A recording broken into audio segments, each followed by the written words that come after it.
sport fans, this year's collegiate football parade produced some of the game's finest teams and players.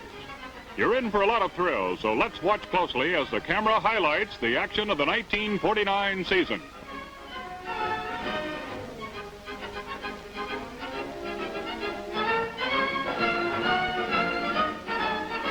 The revitalized Navy team, back in the gridiron spotlight, takes the field against the Blue Devils of Duke. Duke's ball on the first play of the game. Don Powers on a reverse, circles in, gallops down the sideline, and gets away for 56 yards before he's picked off.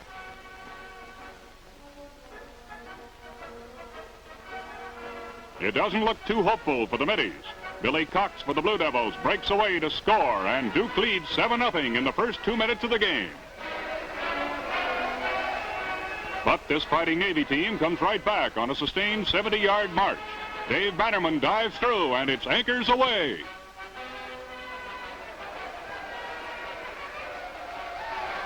Bobby Zastrow fires a touchdown pass to Phil Ryan in the end zone for a Navy score. With the game tied up in the last quarter, Navy uncorks a brilliant air attack. Zastrow shoots a pass to Hoff, who relays to Bill Powers to set up a score as Navy sinks Duke.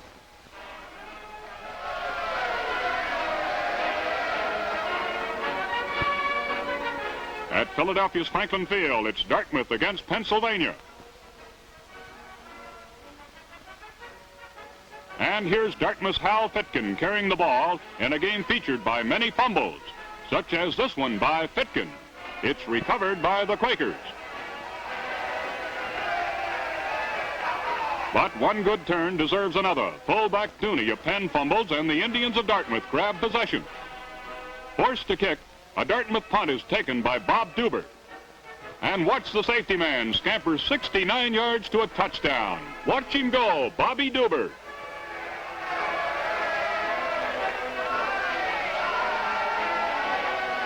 It's a rough day for Dartmouth as they fumble and fumble. Penn gets the ball at the point of recovery.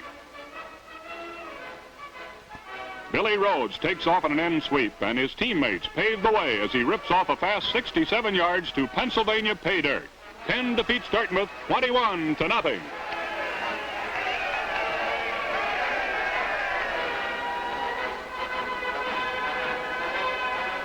One of the great gridiron battles of the year, Michigan versus Army at Ann Arbor before 97,000 people.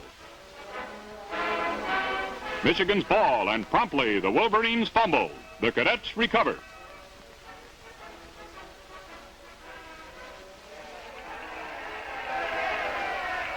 Army cashes in. Jim Kane heads for the touchdown.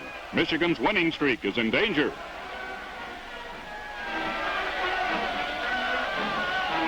Trailing 14-0, the Wolverines try a pass. It's intercepted by Elmer Stout.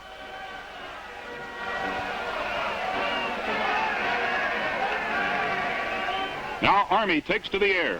Galiffa shoots a long one into the end zone. 3 men are after it, but it's grabbed by Michigan's Charlie Lester, preventing another Cadet score.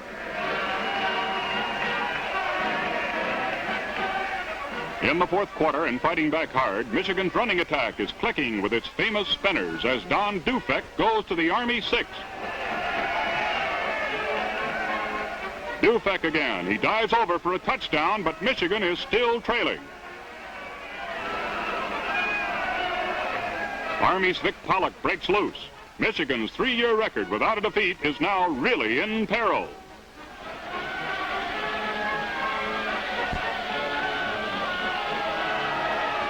The upset becomes a fact when Kukan goes over and Army downs mighty Michigan 21-7.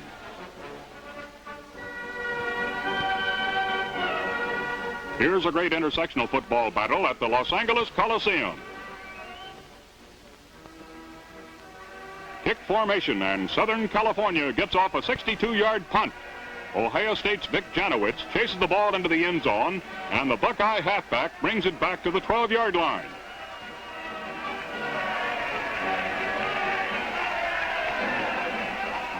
On the very next play, Ohio State fumbles, and the Trojans recover on the 4-yard line in a nip and tuck battle. Bill Martin hits left tackle and scores for Southern California. Now watch the Buckeye ball handling. Excellent deception, and Krivag nets 10 yards.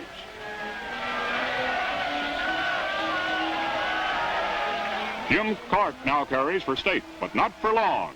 He laterals to Fred Morrison, who picks up Buckeye blockers all over the field and sensationally goes 57 yards to a touchdown as Ohio State and Southern California battle to a 13-13 deadlock. Notre Dame's first big test of the season. Tulane, pride of the South, is the Irish opponent at South Bend, Indiana.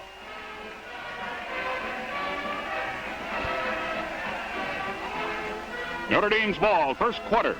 Bob Williams flips to Larry Coutre, who sweeps around the end. He's into a swarm of Tulane tacklers. He's trapped, but look at Coutre sidestep out of the jam. He picks up a whole string of blockers, clearing his way 81 yards to an Irish touchdown.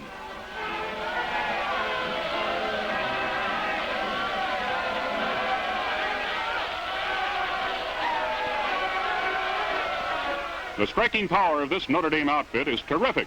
Williams uncorks a pass, a long one. Billy Reitken takes it on the dead run, just 2 yards short of a touchdown. Coutre smacks the line, and before the game is 5 minutes old, it's 20-0 Notre Dame.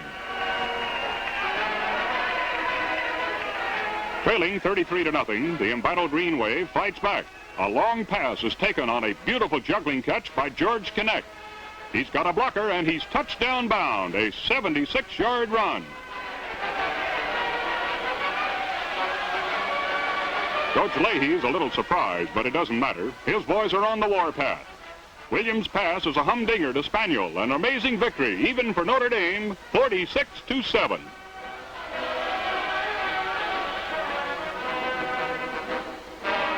A crucial game for the West Coast title at Berkeley. California versus USC. The Golden Bears on the attack.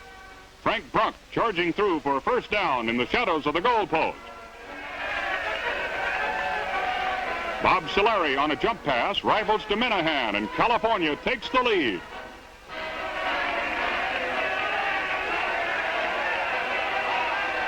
The Golden Bears still carrying the battle to the Trojans. Bob Solari fires a pass. It's intercepted by Johnny Williams for Southern California, who backtracks for plenty.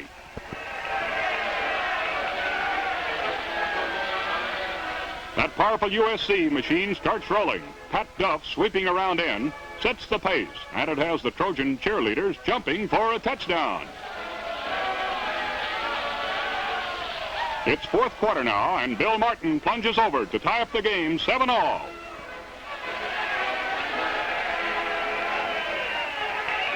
Only minutes to play, USC leading 10-7.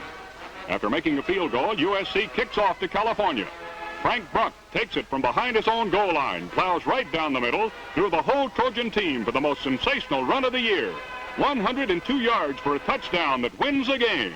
Final, California 16, USC 10. In New York City, mighty Army tangles with Columbia. The Cadets quarterback, Galiffa, heaves a long forward pass. It's intended for Jim Kane, number 45. He's got it, and he's away for a touchdown against Columbia, who 2 years ago put a stop to Army's 32-game winning streak.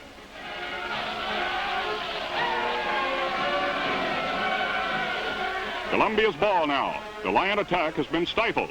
Army rushes Tracy. His wobbly pass is intercepted by Kukan, and the Cadets are again on the move.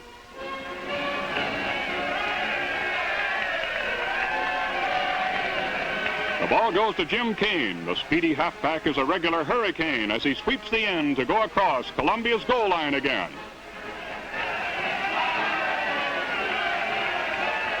Columbia keeps fighting back. Tracy passes.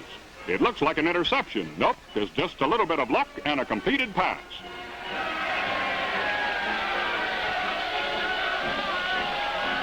Columbia intends to cash in on the break. Tracy has good protection for another pass. Van Bellingham grabs it near the goal line. Columbia racks up a hard-won touchdown. The Lions kick off. Again, it's that man Kane with perfect downfield blocking in front of him, and he's off on an 83-yard sprint. This avenging Army juggernaut rolls up a 63-6 total, highest score against any Columbia team since 1890.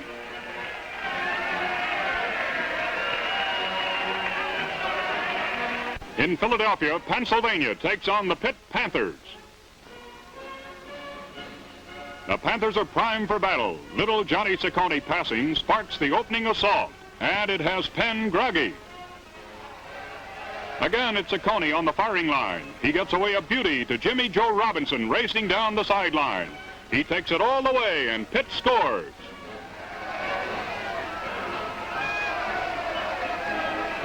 Trailing 13-0, the Quakers finally get going.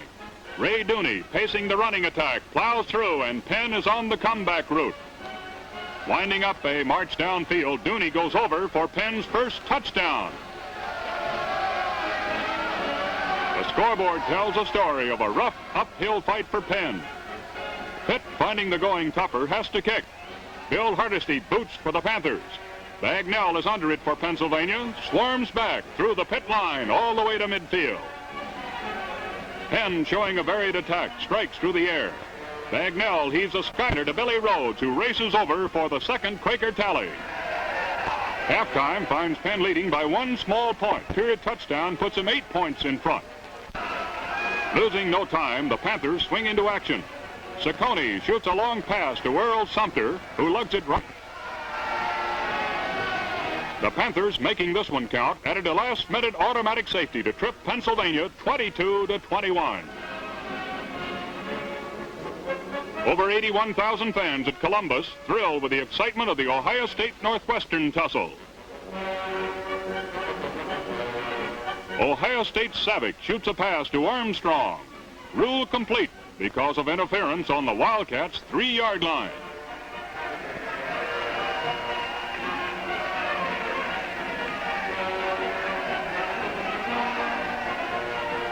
Fullback Freddie Morrison crashes over for the Buckeyes. Ohio State leads 6-0.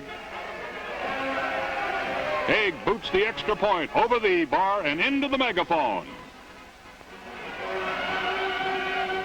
Coming back, the Wildcats' Don Burson back to pass. He finds his receivers covered. He elects to run, and he whips off a quick 20 yards to the Ohio State 5-yard line. Art Murakowski maneuvers into pay dirt, and the tilt tightens as Northwestern scores. But it's the Buckeyes' day. Savick fires to Snittiger, who juggles and struggles, but hangs on for an 18-yard gain.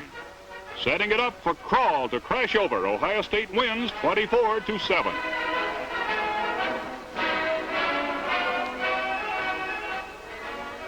On the first play from scrimmage, Dick Kazmaier, the sensational sophomore passer of Princeton, fades back to pass. He spots Sella downfield, and it's complete to the Yale 44.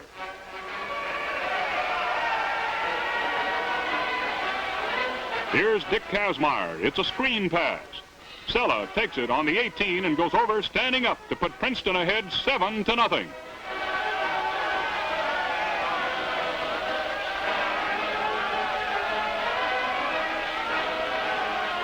Still in the first period, Yale's Levi Jackson back to pass. It's complete to Warren Gant for a Yale first down. In the second quarter, there goes Levi Jackson again for another 10 yards. To Tisdale on a quarterback sneak is over. Princeton 7, Yale 6, as Yale missed the extra point.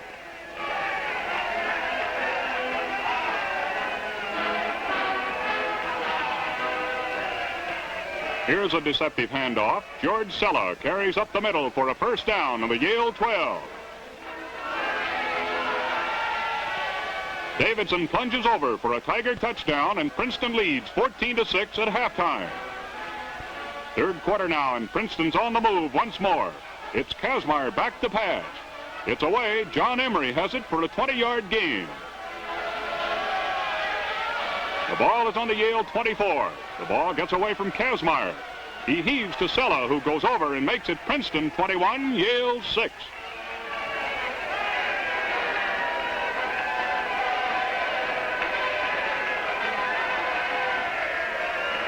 Now the Yale Bulldogs start their drive. It's a pass from Tisdale to Quackenbush, good for 40 yards.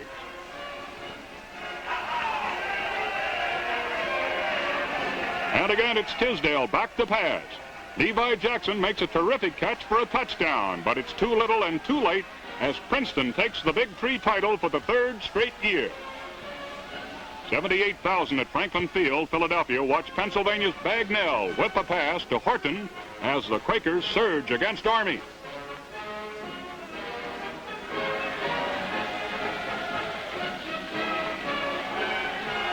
And Bobby Duber slashes across and Penn leads 6-0.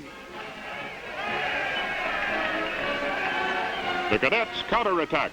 Arnold Galeffa looks to be caught, but somehow he manages to get the ball to Jim Keane. Arnold Galeffa goes back to pass again. Dan Folberg is the target, and the payoff is a playoff to kill it, a 17-yard gain. Now on a handoff, Kane races around end and tightropes the sidelines for the touchdown, and Army leads 7-6. In slow motion, we see a Pennsylvania jump pass play unfold. Dooney throwing, intended for Bagnell, but Army's great Don Beck intercepts one-handed.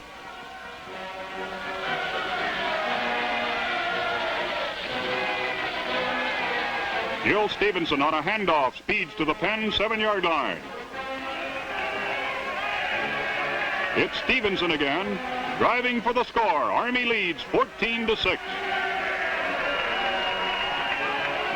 Another slowed-up action study of a Pennsylvania pass play. Frank Bagnell aims at end Harry Wetlaufer. The completion is good for a 14-yard gain as Penn rallies.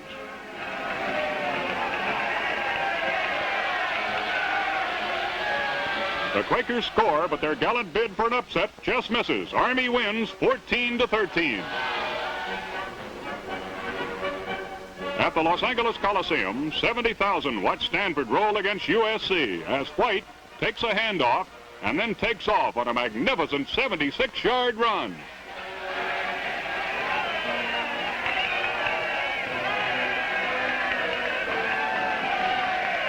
Stanford scores.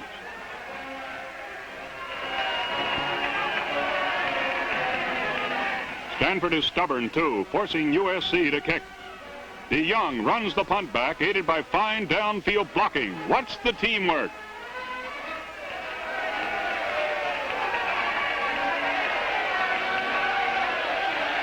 A 62-yard payoff run, and it's a rout for the Indians. The Trojans are still full of fight, though, completing a pass here to Selwell, good for a 26-yard gain.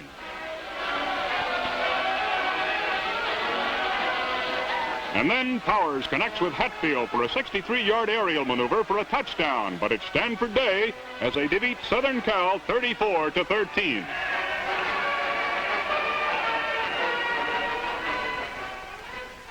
$67,000 at Yankee Stadium see the Tar Heels of North Carolina take on one of the toughest assignments in college football, facing Notre Dame. The great crowd is hardly settled when an Irish punt is blocked by the driving Carolinians. There's a wild scramble for the elusive leather, but it's Carolina's Billy Coon who finally pins it down.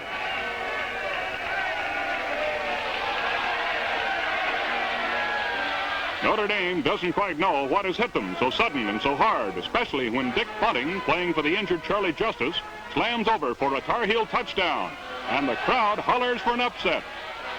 Notre Dame doesn't like the trail, so Frank Spaniel breaks over guard and into the clear. His own speed does the rest. A 78-yard touchdown to tie it up 6-6 at the half.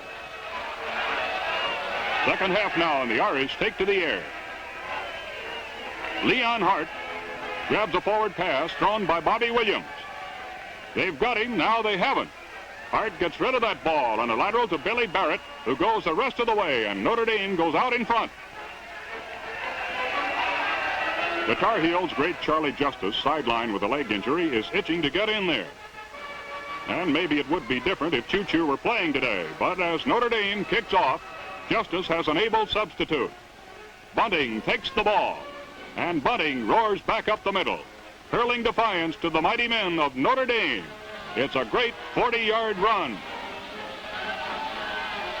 Driving for a TD, Carolina passes, but it's intercepted by Mike Swistowitz.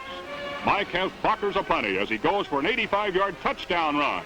Even so, Notre Dame knows it's had a mighty battle despite the 42-6 final score. Nearly 100,000 fans at Ann Arbor watch Michigan and Ohio State battle for the Big Ten title. Chuck Ortman starts a drive for Michigan and picks up 12 yards.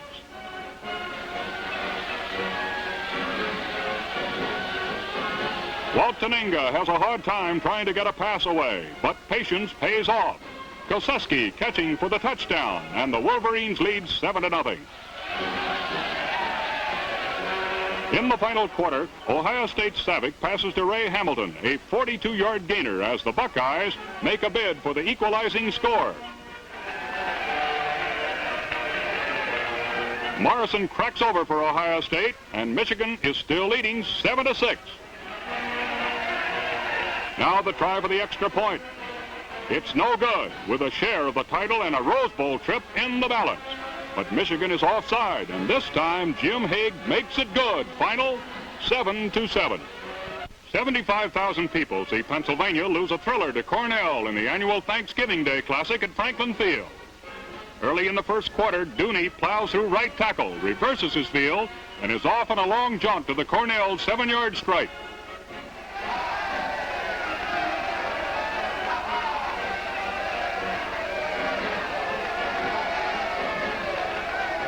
After 3 tries, fullback Ray Dooney plunges over as Penn scores first.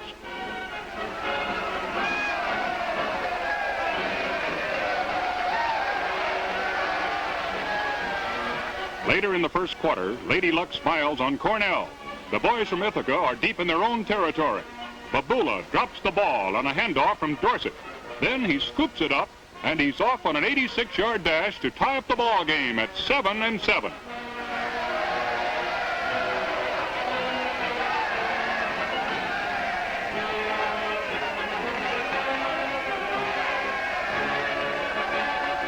In the second quarter, Bagnell fades to pass. He shakes off 2 Cornell tacklers. And finally gets the pass away, 16 yards to Harry Wetlaufer, all alone in the end zone.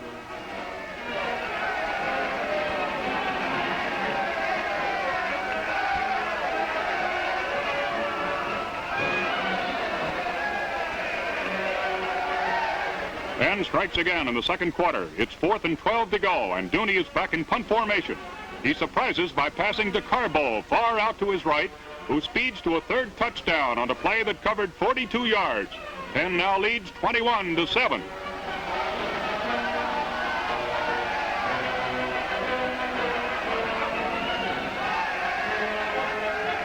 Cornell scores as Fleischman drives from the 3-yard line. Kirk missed the try for the extra point, and it's Penn 21, Cornell 13 at the end of the third quarter.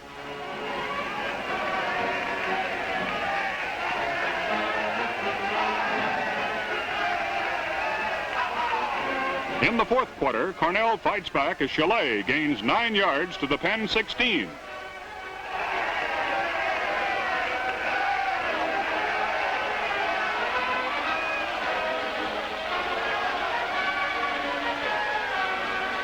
And on a final bolt around left end, Jerry Fleischman, fullback, shakes off 3 Pennsylvania tacklers and goes on to score as Cornell now trails by only 2 points.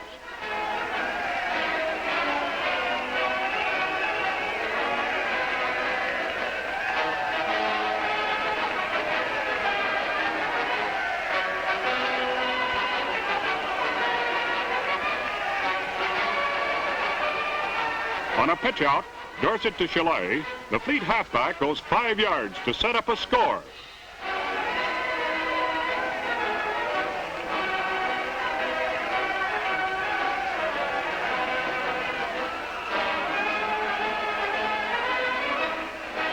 Quarterback Dorsett throws a long aerial downfield to Walt Kruska from the Penn 30, and Cornell now leads 26-21.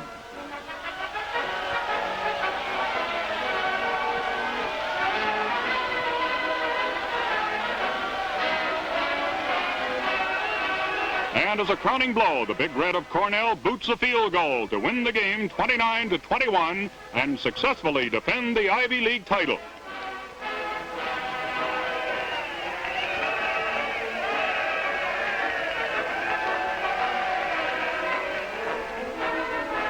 $75,000 at the Dallas Cotton Bowl howl with delight as Southern Methodists, spearheaded by the rip-roaring back killer Kyle Rote, carry the fight right into the teeth of mighty Notre Dame.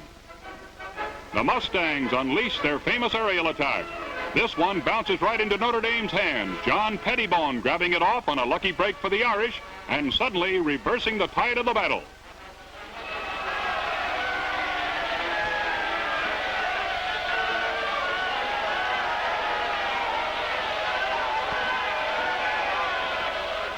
Bobby Williams, Notre Dame's All-American passer, lets fly with a long one. A beautiful catch by Bill Whitekin, and the Fighting Irish leads 7-0. Southern Methodist ball. Rote flips to Johnny Champion, but it's going to be a pass, and it's good to John Milam. Evidently, these Fighting Mustangs don't know they're supposed to lose by 4 touchdowns, as Milam slams his way to the Notre Dame 6. 4th down, Rote plunges into the line, but the Fighting Irish stop him 1 foot away from the touchdown and take possession of the ball.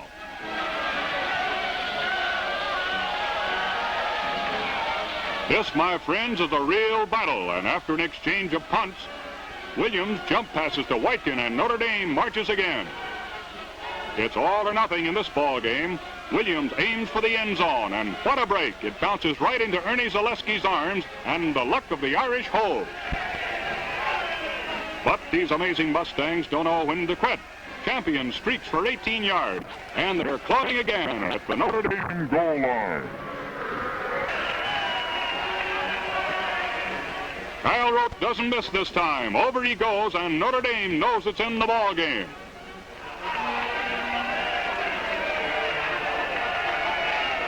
Even another Notre Dame touchdown fails to discourage Rote. He passes to Champion, and the Wild Mustangs are on the loose again.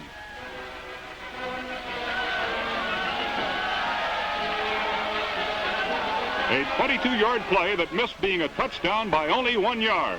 Again, it's Rote, the workhorse, and he's over to cut the Irish lead to 20-14. The Mustangs right again. Kyle Rote, playing with the fury of an inspired cyclone, tears around in for 11 yards. Kyle the Killer rams his 3rd touchdown right down Notre Dame's throat, tying the score 20-20. And the Cotton Bowl is a madhouse. Notre Dame's Irish is up now, battling to complete 4 unbeaten seasons. And here it comes in one of football's all-time thrillers, as Billy Barrett scores for a 27-20 victory. Municipal Stadium, Philadelphia, and 102,000 fans witness the annual service classic between Army and Navy. Army's Galeffa passes to Dan Folberg, who romps on to complete a 31-yard gain.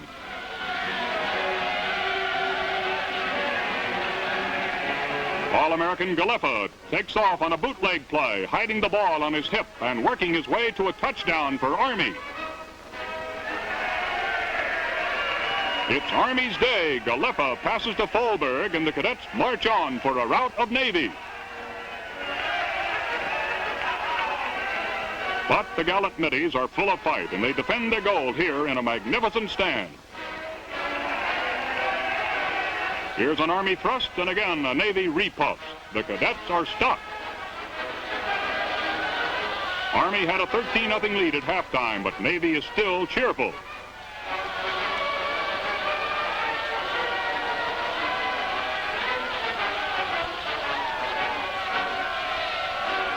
In the second half, Bob Zastrow passes for the middies, but Army intercepts as the cadets have it all their way, all the way.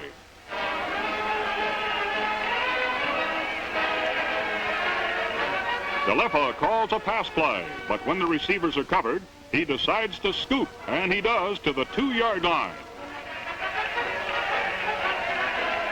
This sets it up for Gil Stevenson to smash over for Army.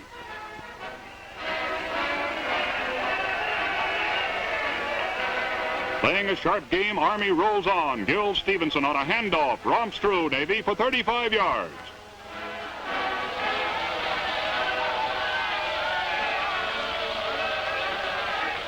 And now you see an Army pass play in slow motion. Galeffa maneuvers into pitching position while Folberg gets loose from the defense. And the combination clicks. Folberg is out of bounds just short of the goal line. Stevenson cracks across as Army rips Navy 38-0 to remain undefeated and rated as one of the nation's top teams. And so down comes the curtain on the